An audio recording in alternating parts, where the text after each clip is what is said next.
ಸಂಘಟನೆ ಹುಟ್ಟಾಕ್ದಾಗ ಇವ್ರನ್ನ ಗೌರವಾಧ್ಯಕ್ಷರನ್ನಾಗಿ ಮಾಡಿದ್ದಾರೆ. ಇಬ್ಬರು ಮಕ್ಕಳು ಮತ್ತೆ ಹೆಂಡತಿ ಇದ್ರು. 13 ವರ್ಷದಿಂದ ಹೆಂಡತಿ ಮತ್ತೆ ಮಕ್ಕಳು ಯಾರು ಕೂಡ ಇವರನ್ನ ನೋಡಕ್ ಬಂದಿಲ್ಲ. ಚೆನ್ನಾಗಿದ್ದೀರಾ ನೋಡೋದಕ್ಕೆ? ಕಣ್ ಕಾಣೋದಿಲ್ಲ, ಹೊಟ್ಟೆ ತುಂಬಾ ಊಟ ಸಿಗುತ್ತೆ, ಇರೋದ್ರಲ್ಲೇ ಖುಷಿಯಾಗಿರ್ತೀನಿ ಅಂದ್ರೆ ಏನ್ ಅಭ್ಯಂತರ ಇಲ್ಲ, ಇರ್ಬೋದು. ಇಲ್ಲ ನಮ್ಗೆ ಇನ್ನೂ ಐಫೈ ಆಗ್ಬೇಕು ಅಂದ್ರೆ ಅವ್ರ ಜೊತೆನೆ ಮತ್ತೆ ಆಟೋ ಹತ್ಕೊಂಡು ಹೋಗ್ಬೋದು.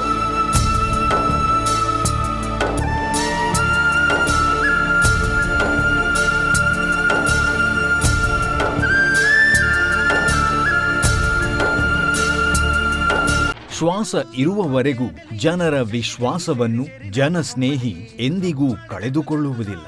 ಸ್ನೇಹಿತರೆ ನಮಸ್ಕಾರ, ನಾನು ನಿಮ್ಮ ಪ್ರೀತಿಯ ಜನಸ್ನೇಹಿ ಯೋಗೇಶ್. ಈಗ ಬರ್ತಿರುವಂಥ ವ್ಯಕ್ತಿ ಬಂದ್ಬಿಟ್ಟು ಒಬ್ರು ಆಟೋ ಚಾಲಕರಂತೆ. ಸೊ ಎಲ್ಲಿಂದ ಬರ್ತಾ ಇದ್ದಾರೆ, ಯಾಕೆ ಬರ್ತಾ ಇದ್ದಾರೆ ಅನ್ನೋದ್ರ ಬಗ್ಗೆ ಕಂಪ್ಲೀಟ್ ಮಾಹಿತಿಯನ್ನು ಕೊಡ್ತೀನಿ. ಯಾಕೆ ಒಂದು ಆಶ್ರಮಕ್ಕೆ ಸೇರ್ತಿದ್ದಾರೆ ಅಂತ ಗೊತ್ತಿಲ್ಲ ನನಗೂ ಕೂಡ. ಬನ್ನಿ. ನಮಸ್ಕಾರ ಸರ್. ನಮಸ್ಕಾರ ಸರ್. ಬನ್ನಿ ಬನ್ನಿ ಬನ್ನಿ. ನಮಸ್ತೆ. ನಮಸ್ತೆ ನಮಸ್ತೆ ನಮಸ್ತೆ. ಚೆನ್ನಾಗಿದ್ದೀರಾ ಸರ್? ಹಾಂ ಹಾಂ, ಬನ್ನಿ ಬನ್ನಿ.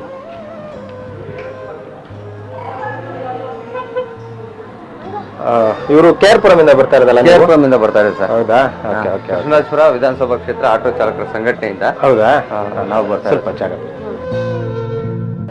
ಬನ್ನಿ, ಕೂತ್ಕೊಳ್ಳಿ ಸರ್, ಕೂತ್ಕೊಳ್ಳಿ.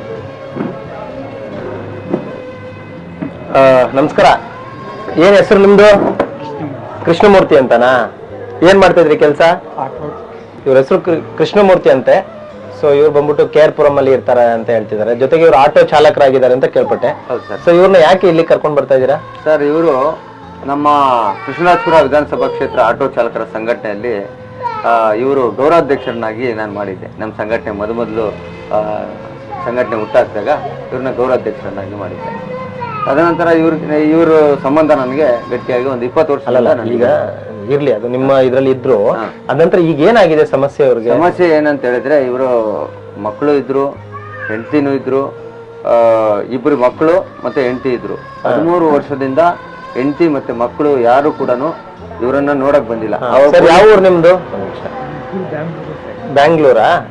ಬ್ಯಾಂಗ್ಳೂರ್ ಹತ್ರ ಯಾವ ಊರು? ಶಿವಾಜಿನಗರ. ಹೆಂಡತಿ ಮಕ್ಳು ಇದಾರ ನಿಮ್ಗೆ? ನೀವು ಮುಸ್ಲಿಮ ಕ್ರಿಶ್ಚಿಯನ್? ಅಲ್ಲ ಸರ್, ಹಿಂದೂನಾ? ಹಿಂದೂನಾ? ಓಕೆ, ಇರ್ಲಿ. ಕ್ರಿಶ್ಚಿಯನ್ ಹೋಗಿ ಆಮೇಲೆ ಐತೆ ಎಲ್ಲ ಸಪರೇಟ್ ಸಪರೇಟ್ ಆಗುತ್ತೆ. ನೀವು ವೈಫ್ ಎಲ್ಲಿದ್ದಾರೆ ನಿಮ್ಮ? ಎಲ್ಲಿದ್ದಂತಿಲ್ಲ. ನಿಮ್ಮನ್ನೆ ಪೊಲೀಸ್ ಕರೆದ್ರೆ ಫೋನ್ ಮಾಡಿದ್ರು, ಫೋನ್ ಎತ್ತಲಿಲ್ಲ. ಇದೆಯಾ? ಫೋನ್ ನಂಬರ್ ಇದೆ? ಅವ್ರದ್ದು ಫೋನ್ ನಂಬರ್ ಯಾವ್ದು ಫ್ರೆಂಡ್ ಕೊಟ್ಟರು.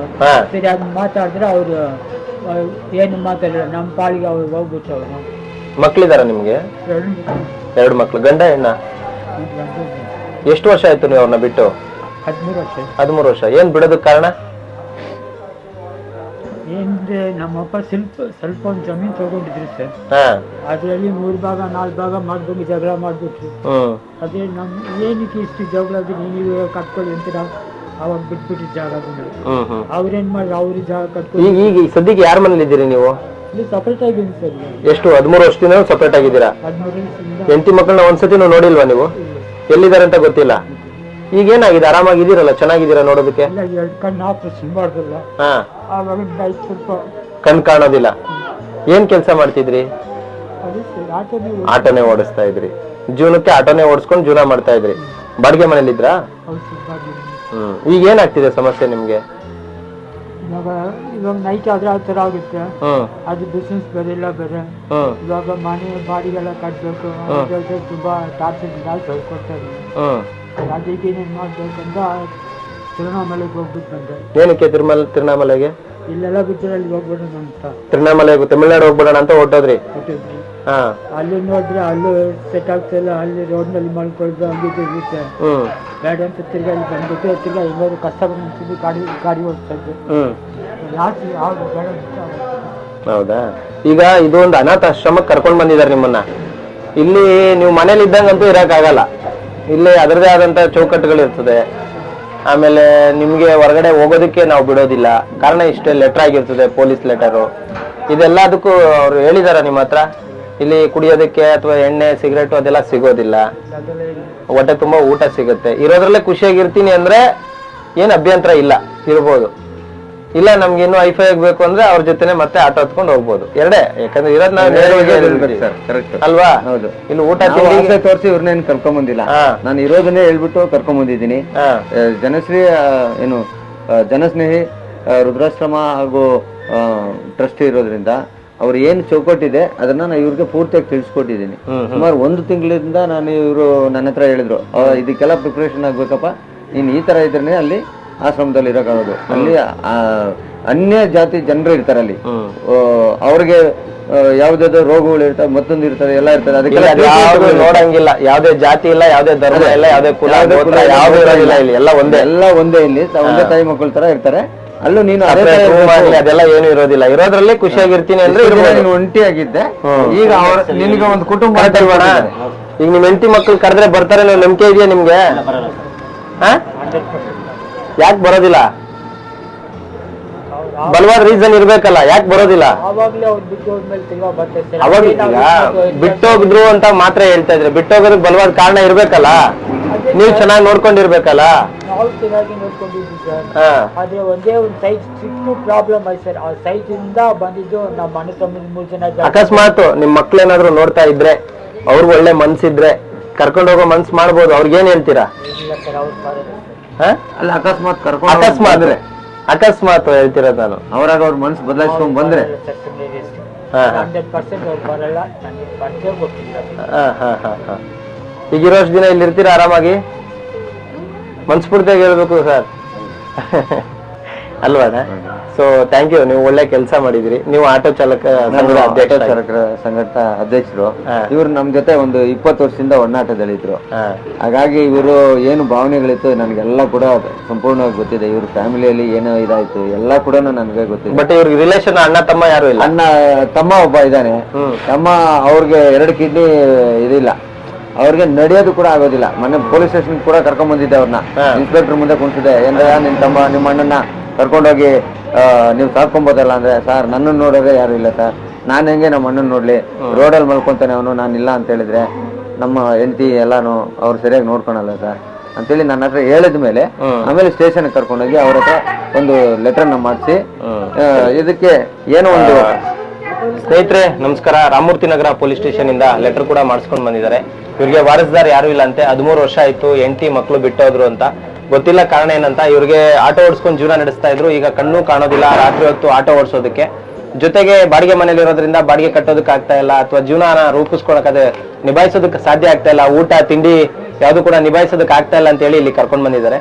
ಸೊ ಖಂಡಿತ ಅವ್ರಿಗೆ ಆಶ್ರಯ ಮಾಡ್ಕೊಡ್ತೀವಿ. ಬಟ್ ಒಂದೇ ಒಂದು ವಿಚಾರ ಏನಪ್ಪಾ ಅಂದ್ರೆ, ಅವ್ರ ಹೆಂಡತಿ ಆಗಿರ್ಬೋದು, ಮಕ್ಕಳಾಗಿರ್ಬೋದು, ಸಪೋಸ್ ಏನಾದ್ರೂ ಮಿಸ್ ಆಗಿ ವಿಡಿಯೋ ನೋಡಿದ್ರೆ ಗೊತ್ತಿಲ್ಲ ಅವರ ಮಧ್ಯೆ ನಿಮ್ಮ ಮಧ್ಯೆ ಏನೇನಾಗಿದೆ ಅಂತ. ಬಟ್ ಏನಾದ್ರೂ ಕೊನೆಗಾಲದಲ್ಲಿ ಅವರು ತುಂಬಾ ಸಫರ್ ಪಡ್ತಿದ್ದಾರೆ ಅಂತ ಅನ್ಕೊಂಡಿದೀನಿ. ಸೊ ದಯವಿಟ್ಟು ಏನಾದ್ರೂ ಕರ್ಕೊಂಡು ಹೋಗೋರಿದ್ರೆ ಜನಸ್ನೇಹಿ ನಿರಾಶ್ರಿತರ ಆಶ್ರಮದಲ್ಲಿ ಇರ್ತಾರೆ, ಕರ್ಕೊಂಡು ಹೋಗ್ಬೋದು. ಹಾಗೆ ಅಣ್ಣವರು ಮತ್ತೆ ಇಬ್ರು ಸೇರಿ ಸ್ಟೇಷನ್ಗೆ ಹೋಗಿ, ನಾಗೇಶ್ ಅಣ್ಣ ಅಲ್ಲ ನಿಮ್ಮ ಹೆಸರು? ನಾಗೇಶ್ ಅಣ್ಣವರು ಮತ್ತೆ ಪಳನಿಸ್ವಾಮಿ ಅವರು ಕರ್ಕೊಂಡ್ ಬಂದಿರೋದ್ರಿಂದ ಅವ್ರಿಗೆ ಹೃದಯಪೂರ್ವಕವಾಗಿ ಧನ್ಯವಾದಗಳನ್ನ ತಿಳಿಸ್ಕೊಡ್ತೀನಿ. ಸೊ ಇಲ್ಲಿ ಇರ್ತೀರಾ ಯಜಮಾನ್ರೆ? ಮತ್ತೆ ನಾಳೆ 15 ದಿವಸ ಬಿಟ್ಟು ಅಲ್ಲೋಗ್ಬೋತೀನಿ ಇಲ್ಲೋಗ್ಬೋತೀನಿ ಯಾವ್ದು ಆಪ್ಷನ್ ಇಲ್ಲ ಇಲ್ಲಿ. ನಾನು ಹೇಳ್ಬಿಡ್ತೀನಿ ಫಸ್ಟೇ, ಯಾಕಂದ್ರೆ ನಾನು ಮೆಚ್ಚಿ ಎಲ್ಲ ಖುಷಿ ಪಡಿಸ್ಬಿಟ್ಟು ಆಕಾಶ ತೋರ್ಸೋನಲ್ಲ.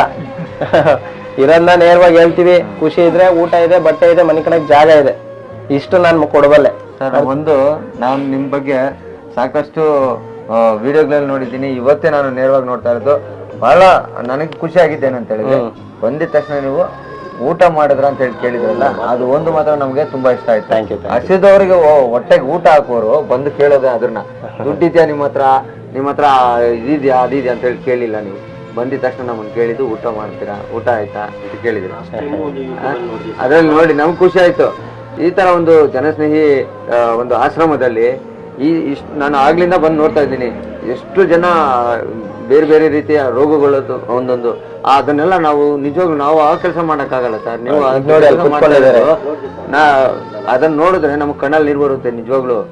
ನೀವು ಅಷ್ಟೆಲ್ಲ ಒಂದು ಇದಿಟ್ಕೊಂಡು ಮಾಡ್ತಾ ಇರೋದು ನಿಜವಾಗ್ ನನಗೂ ಒಂಥರ ಪುಣ್ಯ. ನೀವು ನನ್ನ ಸ್ನೇಹಿತರಾಗಿ ಕೊಡೋದಕ್ಕೆ. ಚಿಕ್ಕಣ್ಣವರು ನಿಮ್ಮನ್ನ ರೆಫರ್ ಮಾಡಿ. ಇಲ್ಲ ನಮ್ಗೆ ಇಲ್ಲಿ KR ಪುರಂ ಮಾರ್ಕೆಟ್ ಸಂತೆ ಮಕ್ಕಳಿಂದಾನೇ ಊಟ ಸಿಗ್ತದಣ್ಣ. ಅಲ್ಲಿರೋ ಎಲ್ಲಾ ರೈತರುಗಳು ನಮ್ಗೆ ತರಕಾರಿನ ಉಚಿತವಾಗಿ ಕಳಿಸ್ಕೊಡ್ತಿರೋದ್ರಿಂದ ಎಷ್ಟೋ ಜನ ಹೊಟ್ಟೆ ತುಂಬಾ ಊಟ ಇರೋರು ತುಂಬಾ ಜನ. ನಾನು ಬೆಳಗ್ಗೆ ಟೈಮು ಮಾರ್ಕೆಟ್ ಅಲ್ಲಿ ಆಟೋ ಓಡಿಸೋದು ಬಾಡಿಗೆಗೆ ಹೋಗ್ತೀನಲ್ವಾ, ಅಲ್ಲಿರೋ ಪ್ರತಿಯೊಬ್ರು ಕೂಡ ಒಂದೊಂದು ಅಷ್ಟು ತರಕಾರಿಗಳನ್ನ ಚಿಕನ್ ಇದ್ರ ಹತ್ರ ಹಾಕ್ಬಿಟ್ಟು ಹೌದು. ಆಶ್ರಮಕ್ಕೆ ಕೊಡಿ. ಇದೊಂದೇ ಆಶ್ರಮ ಅಲ್ಲ, ಎಲ್ಲಾ ಆಶ್ರಮಗಳು ಕಳಿಸ್ತಾರೆ. ಆಮೇಲೆ ಚಿಕ್ಕಣ್ಣ ಅವರು ಈ ಆಶ್ರಮಕ್ಕೆ ಒಂಥರ ಬೆನ್ನೆಲುಬು ಅಂತಾರಲ್ಲ ಆ ತರ. ಮತ್ತೆ ಅಲ್ಲಿರೋ ಎಲ್ಲಾ ರೈತರುಗಳು ಅವರೆಲ್ಲ ಸಹಕಾರ ಸಪೋರ್ಟ್. ಇಲ್ಲಿ ಪ್ರತಿದಿನ ನಾವು ಊಟ ಮಾಡ್ತಿರೋದೇ ಅವ್ರು ಕೊಟ್ಟಿರೋ ತರಕಾರಿ. ಇನ್ಮೇಲೆ ನಮ್ಮ ಕೈಯಿಂದ ಏನಾಗುತ್ತೋ ನಮ್ಮ ಏನು ನಮ್ಮ KR ಪುರಂ ವಿಧಾನಸಭಾ ಕ್ಷೇತ್ರ ಆಟೋ ಚಾಲಕರ ಸಂಘಟನೆಯಿಂದ ನಮ್ಮ ಕೈಲಾದಷ್ಟು ಸಹಾಯವನ್ನ ನಾನು ಮಾಡೇ ಮಾಡ್ತೀನಿ. ನಿಮ್ಗೆ ತುಂಬಾ ಧನ್ಯವಾದಗಳು. Thank you sir, thank you. ನೀವೇನ್ ಹೇಳ್ತೀರಾ ಆಶ್ರಮದ ಬಗ್ಗೆ? ಸರ್, ಆಶ್ರಮ ಬಗ್ಗೆ ನಾನು ಯೂಟ್ಯೂಬ್ ಅಲ್ಲಿ ಲಾಸ್ಟ್ ಒಂದು 6 ಮಂತ್ ಮುಂಚೆ ನೋಡಿದೆ ಸರ್. ಒಂದು ಲೇಡಿ ಒಬ್ರು ರೋಡಲ್ಲಿ ಮಲಗಿರ್ತಾರೆ, ಅವ್ರಿಗೆ ಮೂರ್ ಜನ ಮಕ್ಕಳು. ಅದನ್ನ ತುಂಬಾ ನೋಡಿದೆ ನನಗೆ, ಒಂಥರ ಎಫೆಕ್ಟ್ ಆಗೋಯ್ತು. ಆ ಲೇಡಿನ ಕರ್ಕೊಂಡ್ ಬಂದ್ಬಿಟ್ಟು ಆಶ್ರಮ ಇಟ್ಕೊಂಡು ಚೆನ್ನಾಗಿ ನೋಡ್ಕೊಂಡು ಚೆನ್ನಾಗಿ ಇದ್ ಮಾಡಿದಿರ. ಆಮೇಲೆ ಆ ಅಮ್ಮ ಚೆನ್ನಾಗಿ ತೀರ್ಸ್ಕೊಂಡು ಆದ್ಮೇಲೆ ಮತ್ತೆ ನಾನು ಹೋಗ್ತೀನಿ ವಾಪಸ್ ಅಂತ ಹೇಳಿದ್ರು. ಆಮೇಲೆ ನೀನ್ ನೋಡಮ್ಮ, ನೀನ್ ಮತ್ತೆ ವಾಪಸ್ ಹೋಗ್ತೀಯಾ, ಮತ್ತೆ ನಿಮ್ ಗಂಡ ಬಂದ್ಬಿಟ್ಟು ಬೇಡ ಅಂತ ಹೇಳಿದ್ರು, ಮತ್ತೆ ಇಲ್ಲಿ ಬರಕ್ ಆಗಲ್ಲ ಅಂತ ಹೇಳಿದ್ರು. ಅದ್ರಲ್ಲಿ ಒಂದು ಮಗ ಮಾತ್ರ ನಾನು ಹೋಗಲ್ಲ, ನಾನು ಇಲ್ಲೇ ಇರ್ತೀನಿ, ನಾನು ಹೋಗಲ್ಲ. ಇಲ್ಲಪ್ಪ ಹೋಗಂದ್ರು, ಇಲ್ಲ ಹೋಗಲ್ಲ, ನಾನು ಇಲ್ಲೇ ಇರ್ತೀನಿ, ಇಲ್ಲೇ ಇರ್ತೀನಿ ನಾನು ಅಂತ ಹೇಳ್ಬಿಟ್ಟು ಅದನ್ನ ತುಂಬಾ ನೋಡಿದ್ದೀನಿ ನಾನು. ನಾನು ನಿಮ್ ನೋಡ್ಬೇಕು ಅಂತ ಇದ್ದೆ, ಇವಾಗ ನೋಡಿದ್ದೀನಿ ಸರ್. ತುಂಬಾ ಥ್ಯಾಂಕ್ಸ್ ಸರ್. ತುಂಬಾ ಇಷ್ಟ ಆಯ್ತು ಅವಾಗಿಂದ ನನಗೆ. Thank you sir, thank you. ಒಳ್ಳೇದಾಗ್ಲಿ, ಒಳ್ಳೆ ಕೆಲಸ ಮಾಡಿದೀರಾ. ನೋಡಿ, ಸ್ನೇಹಿತರು ಅನ್ನೋದು ಯಾಕೆ ಗೊತ್ತಾ, ಇದ್ದಾಗ ತಿಂದ್ಬಿಟ್ಟು ಕೈ ಒರ್ಸ್ಕೊಂಡು ಹೋಗೋರ್ನ ಸ್ನೇಹಿತರು ಅನ್ನಲ್ಲ.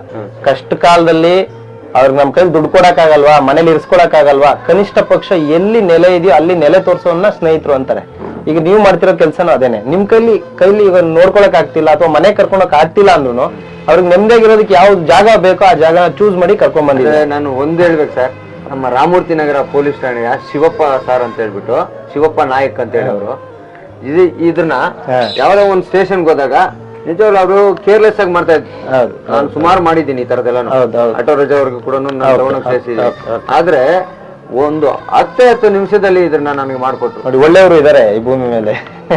ನಾನು ಆತರ ಸ್ಟ್ರಿಕ್ಟ್ ಆಫೀಸರ್ ನೋಡಿಲ್ಲ. ಅವರು ಆರ್ಮಿ ಆಫೀಸರ್ ಅಂತೆ, ಆರ್ಮಿಯಲ್ಲಿಂದ ರಿಟೈರ್ಡ್ ಆದ್ಮೇಲೆ ಡಬಲ್ ಸ್ಟಾರ್ ಆಗಿದ್ದಾರೆ. ಅವರು ಸಬ್ ಇನ್ಸ್ಪೆಕ್ಟರ್ ಆಗಿ ಕೆಲಸ ನಿರ್ವಹಿಸ್ತಾ ಇದ್ದಾರೆ. ನನ್ಗೆ ತುಂಬಾ ಖುಷಿ ಆಯ್ತು. ಆ ಒಂದು ಠಾಣೆ ಅಧಿಕಾರಿ ಅಷ್ಟೊಂದು ಸ್ಪೀಡ್ ಆಗಿ ಕೆಲಸ ಮಾಡ್ಕೊಟ್ರು. ಇವ್ರಿಗೋಸ್ಕರ ಇವ್ರನ್ನಂತ ಮಾತಾಡ್ರು. ಅವ್ರು ಒಂದ್ ಮಾತು ಹೇಳಿದ್ರು, ತಿಂಗಳು ನಾನೇ ಕೊಡ್ತೀನಯ್ಯ, ಎಷ್ಟು ರೇಷನ್ ಬೇಕೋ ಎಲ್ಲ ನಾನೇ ಕೊಡ್ತೀನಿ, ರೂಮಲ್ಲಿ ಆರಾಮಾಗಿರು ಅಂತ ಹೇಳಿದ್ರು.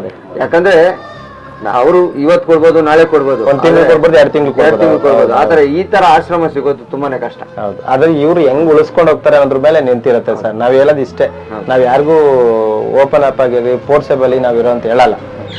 ಇಲ್ಲಿದ್ದವ್ರಿಗೆ ಖುಷಿಯಾಗಿರ್ಬೇಕಂದ್ರೆ ಅವರೇ ಖುಷಿಯಾಗಿರ್ಬೇಕು. ಬೆಳಗ್ಗೆ ಅವ್ರ ಕೈಲಾಗಿದ್ ಕೆಲ್ಸ ಇಲ್ಲ, ಕನಿಷ್ಠ ಪಕ್ಷ ಯಾವ್ದು ಆಗಿಲ್ವಾ ದೇವ್ರ ಮೈ ತೊಳಿ, ಇಲ್ಲ ಕನಿಷ್ಠ ಪಕ್ಷ ಯಾವ್ದು ಆಗಿಲ್ಲ ದೇವ್ರ ಜಪ ಮಾಡಿ ಅಷ್ಟೇ. ಒಳ್ಳೇದಾಗ್ಲಿ ಯಜಮಾನ್ರೆ, ಆರಾಮಾಗಿರಿ. ಓಡಾಡ್ಕೊಂಡ್ ಬಂದ್ಬಿಟ್ಟವ್ರು ಇವರು. Thank you. ಒಳ್ಳೇದಾಗ್ಲಿ, ಆರಾಮಾಗಿರಿ. ನೋಡೋಣ, ದೇವ್ರಿದ್ದಾನೆ. ಸ್ನೇಹಿತರು, ದಯವಿಟ್ಟು ಇಷ್ಟ ಆದ್ರೆ ಈ ವಿಡಿಯೋನ ಕಂಟಿನ್ಯೂ ಆಗಿ ಶೇರ್ ಮಾಡಿ. ಜೊತೆಗೆ ಈ ರೀತಿ ಅಸಹಾಯಕ ಜನರು ಅಥವಾ ಕಷ್ಟದಲ್ಲಿರ್ತಕ್ಕಂಥ ಜನರು ಯಾರೇ ಕಂಡು ಬಂದ್ರು ಜನಸ್ನೇಹಿ ನಿರಾಶ್ರಿತರ ಆಶ್ರಮಕ್ಕೆ ಇದೇ ರೀತಿ ಲೆಟರ್ ಮಾಡಿ ಕರ್ಕೊಂಡು ಬನ್ನಿ, ಖಂಡಿತ ಆಶ್ರಯ ಕೊಡ್ತೀವಿ. ಅಲ್ಲಿ ಬಿದ್ದಿದ್ದಾರೆ ಇಲ್ಲಿ ಬಿದ್ದಿದ್ದಾರೆ ಅಂತ ಫೋನ್ ಮಾಡೋದಕ್ಕಿಂತ ಮುಖ್ಯವಾಗಿ ಈ ತರದೊಂದು ಸೇವೆನ ನೀವು ಮಾಡಿ ನಿಮ್ಗೊಂದು ಅನುಭವ ಆಗ್ಲಿ. ಅನುಭವ ಅನ್ನೋದಕ್ಕಿಂತ ಪುಣ್ಯ, ನೀವು ಅಲ್ಲಿ ಕ್ಷೇತ್ರಗಳಿಗೆ ಹೋಗಿ ಹುಡ್ಕೋ ಬದಲು ಈ ತರದೊಂದು ಕೆಲಸ ಮಾಡಿದಾಗ ಪುಣ್ಯ ನಿಮಗೆ ಸಿಗುತ್ತೆ. ಇಷ್ಟೇ ನಾನು ಹೇಳ್ಬೋದು. ಥ್ಯಾಂಕ್ ಯು, ಒಳ್ಳೇದಾಗ್ಲಿ. ನಮಸ್ಕಾರ. ಶ್ರೀ ಯೋಗೇಶ್ ಅಣ್ಣವರಿಗೆ ನಮ್ಮ ಸಂಘಟನೆಯಿಂದ ಹೃದಯಪೂರ್ವಕ ಧನ್ಯವಾದಗಳು. ಇದೇ ರೀತಿ ನಿಮ್ಮ ಸೇವೆ ಜನರಿಗೆ ಸಿಗ್ಲಿ. ಒಂದು ಜನರನ್ನ ಸಂಪಾದನೆ ಮಾಡೋದು ಯಾವ ರೀತಿ ಅಂತ ಹೇಳಿದ್ರೆ, ನಾವು ಸತ್ತಾಗ ಗುಣಿನಲ್ಲಿ ಚೆನ್ಕೆಯಿಂದ ಎಳಿಬಾರ್ದು, ಮಣ್ಣಿಂದನೇ ತುಂಬ ಕೈಯಿಂದ ಅವರು ಕೈಗಳಿಂದ 3 ಇಡಿ ಆಗ್ತಾರಲ್ವಾ, ಅದರಿಂದ ಭರ್ತಿ ಆಗ್ಬೇಕು. ಅವತ್ತು ಆತನಿಗೆ ಒಂದು ಸಾವಿಗೆ ನ್ಯಾಯ ಸಿಗ್ತದೆ. ಈಗ ಜನ ಸ್ನೇಹಿ ಅಂದ್ರೆ ಜನ ಸ್ನೇಹಿ ಯೋಗೇಶ್ ಅವರಾಗಿದ್ದಾರೆ. ಅದೇ ರೀತಿ ನೀವು ಇದ್ದೀರಾ. ನಾನಿವತ್ತು ನಿಮ್ಮನ್ನು ನೋಡಿ ನನ್ಗೆ ತುಂಬಾನೇ ಖುಷಿ ಆಯ್ತು.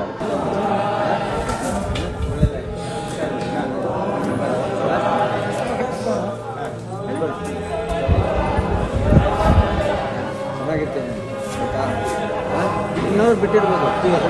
ಯೋಗೇಶ್ ಸರ್ ಇವತ್ತು ನಿಮ್ಗೆ ದೊಡ್ಡ ಕುಟುಂಬ ಕೊಟ್ಟಿದ್ದಾರೆ. ಇದರಲ್ಲಿ ಆರಾಮಾಗಿರೋ. ಫಸ್ಟು ಒಂದು ಹತ್ರ ಒಂಟಿಯಾಗಿದ್ದೆ, ಇವತ್ತು ದೊಡ್ಡ ಕುಟುಂಬ ಕೊಡ್ತಾರೆ. ಖುಷಿಯಾಗಿರೋ ನಮ್ಮ ಯೋಗೇಶ್ ಸರ್ ಚೆನ್ನಾಗಿರೋ.